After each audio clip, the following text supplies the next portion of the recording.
Buonissimo.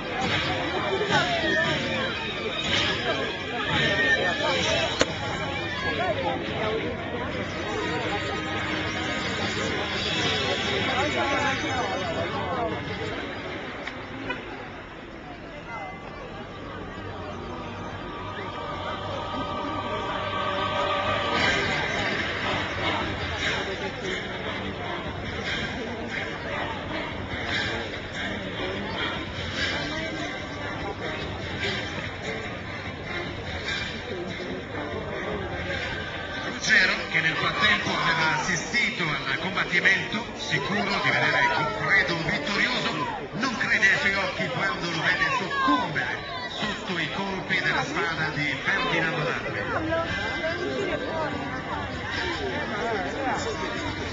La sorte della corte è in pericolo. Ferdinando, vittorioso sul cavaliere Spadaro, comincia ad assaporare la vittoria e quindi restare in possesso del suo feudo. Ma non ha considerato un altro grosso ostacolo da superare, quello che adesso viene rappresentato da Ruggero di Serravalle, il più abile fra i cavalieri del re.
Fratelli d'Italia scappano.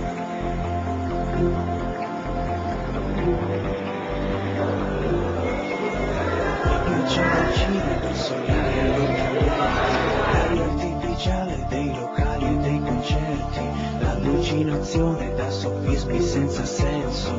Inseguivo il mito del piacere più intenso, ma invidiavo la felicità degli animali, l'innocenza ardita di paesaggi naturali.